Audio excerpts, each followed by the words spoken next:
8h19 sur Europe 1, l'heure de l'interview politique, l'actualité du jour. C'est la fin du séminaire du FN. Tous les cadres sont réunis à Nanterre jusqu'à ce soir, à huis clos. Rien ne filtre ou presque, mais notre invité est là pour ne pas être langue de bois, du moins on l'espère. Bonjour Florian Philippot. Bonjour. Hier soir, vous avez déclaré que ça s'était très bien passé cette première journée. Ça avait été constructif, très courtois. On ne demande qu'à vous croire, mais tout le monde sait bien qu'il y a une fracture au sein du Front National, au sein de votre parti, entre votre ligne et celle du secrétaire général Nicolas Bay, notamment sur la sortie de l'euro. Est-ce qu'aujourd'hui, il y a deux FN irréconciliables ? Ah non. Si vous voulez des factions irréconciliables, vous allez voir chez les Républicains ou au Parti Socialiste, là vous allez voir que ça déménage.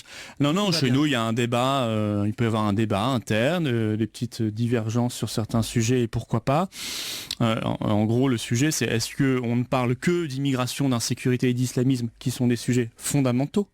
Ou est-ce qu'on continue de s'ouvrir en parlant de tout ? Moi je pense qu'il faut qu'on soit aussi audible sur l'école, les déserts médicaux, les petites retraites, l'Europe et tous ces sujets-là. Voilà, je pense que c'est cela le débat qu'on a, il est intéressant. Ce sont les deux camps qui s'affrontent chez vous au sein du Front National. C'est pas deux On veut camps, revenir aux fondamentaux, du côté de Nicolas Bay notamment, ce dont vous parliez, l'immigration, l'identité. Vous voulez élargir ? Ben moi je pense qu'on est dans une dynamique d'ouverture depuis que Marine Le Pen a repris le mouvement il y a quelques années et ça a été très profitable. D'ailleurs c'est ce que souhaitent les Français, je pense qu'ils ont une multitude de demandes, d'inquiétudes et de sollicitations et il faut qu'on y réponde. Et puis ça a fonctionné, je veux dire, électoralement. Du pouvoir, vous avez échoué à la présidentielle et aux législatives. Certes, mais 5 ans avant nous n'étions même pas au second tour et je le rappelle. Sauf mais c'est vrai qu'on doit accéder au pouvoir et c'est pas le cas, vous n'avez qu'une députée à l'Assemblée. On doit, l'objectif de tout cela, de cette refondation qui est un exercice sain, c'est de construire une grande force conquérante, enthousiasmante, la seule force d'ailleurs alternative face au système Macron. C'est ça qui intéresse nos compatriotes. Qu'est-ce qu'on fait face à la hausse de la CSG, à la réduction du budget militaire, à la soumission à l'Union européenne, à l'immigration qui déferle. Qu'est-ce qu'on fait ? C'est cela. Après le reste, c'est un peu, si vous voulez, notre cuisine interne, très intéressante, j'en conviens, mais pour nous, je pense que ce qu'attendent les Français, et c'est là qu'on doit être audible, c'est qu'est-ce qu'on leur propose et qu'est-ce qu'on propose pour la France. Alors la cuisine interne, mais aussi le programme, parce que c'est ça dont vous allez parler aujourd'hui. Vous n'avez pas abordé les questions qui fâchent hier, notamment sur l'euro. Est-ce que vous redoutez que votre ligne, celle qui prône la sortie de l'euro, soit remise en cause, soit mise en difficulté ? Mais si vous voulez, c'est pas d'abord ma ligne, c'est la ligne traditionnelle de tout mouvement souverainiste qui défend la souveraineté nationale. Sauf que ça a été un peu confus pendant la campagne présidentielle, une double monnaie. Ah non, mais ça, je pense qu'il faut la toute fin du second tour. Je pense qu'il faut abandonner l'histoire de la double monnaie. C'était incompréhensible et en plus, je pense que ça peut être hasardeux économiquement. Il faut faire simple. On veut pas d'ailleurs sortir, on veut reconstruire une monnaie nationale. Parce que si la France n'est plus dans l'euro, il n'y a plus l'euro.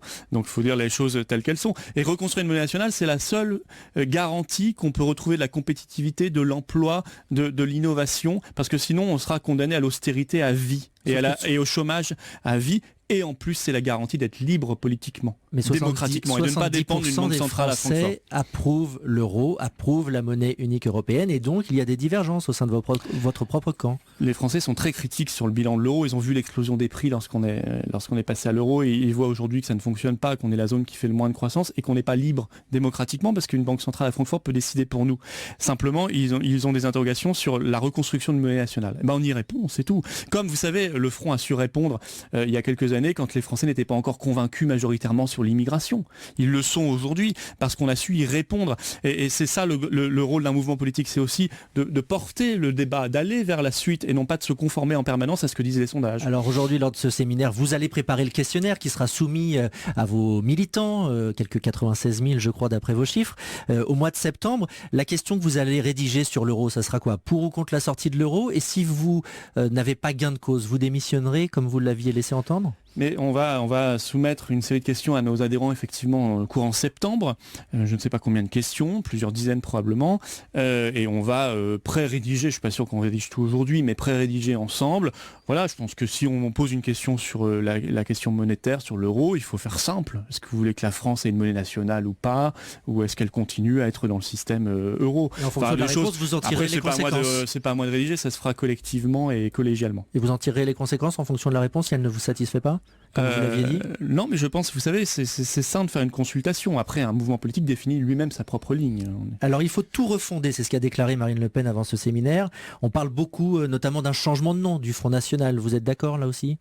Oui, moi je suis d'accord pour cela d'ailleurs depuis pas mal de temps. Je pense que il peut y avoir une crainte infondée, injustifiée, mais c'est comme ça, il faut en tenir compte. Lorsqu'on dit simplement le mot ou les mots Front National. La dédiabolisation n'est pas allée jusqu'au bout. Elle n'a pas encore convaincu tout le monde. Alors c'est dommage parce qu'un simple mot, la simple sémantique peut empêcher des Français de nous écouter et de réfléchir à ce qu'on a à leur proposer, ce qui est quand même dommage, vous en conviendrez.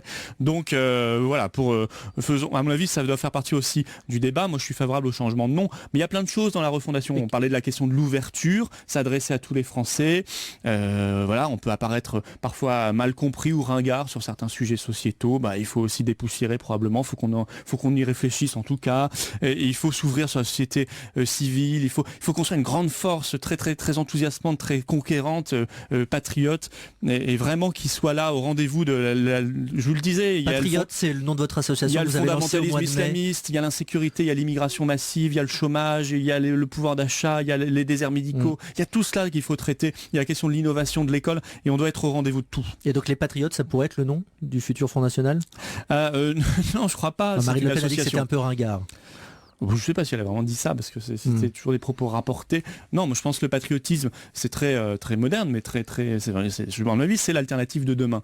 On a besoin de nations dans le monde. On a besoin de nations libres. Et les grosses constructions type soviétique, URSS ou Union européenne qui datent en fait des années 50, des années 1950, sont un peu dépassées. On a besoin d'agilité, on a besoin de souplesse. Et la souplesse, c'est la nation qui peut l'apporter. Et vous dites qu'aucune question n'est taboue lors de ce séminaire. Est-ce que la question du leadership de Marine Le Pen peut être abordée? Elle pourrait l'être s'il y avait des candidats face à elle au Congrès. C'est pas impossible, les statuts prévoient. Mais je ne pense pas que ce soit aujourd'hui le cas, et je ne vois pas pourquoi il y aurait... Enfin, on a le droit d'être candidat face à Marine Le Pen, mais en tout cas, moi, c'est pas mon souhait. Et je vois pas pourquoi il y aurait des candidats face à Marine Le Pen, alors qu'elle a fait quasiment 11 millions de voix, je le rappelle, au second tour. Voilà, 10 700 000 au second tour de l'élection présidentielle, ce qui est un score absolument inédit. Une de vos proches, néanmoins, Sophie Montel, qui s'est vue retirer la présidence du groupe Front National dans sa région, dit que l'ambiance est malsaine. Au-delà des éléments de langage, quand vous nous dites que tout s'est bien passé hier, est-ce qu'elle est si malsaine que ça, cette ambiance au sein du Front National? Je crois pas qu'elle ait parlé de cela concernant la journée d'hier, puisque j'étais avec elle Non, pas d'hier, dans l'ensemble. Oui, non, mais parce que elle a perdu sa présidence de groupe.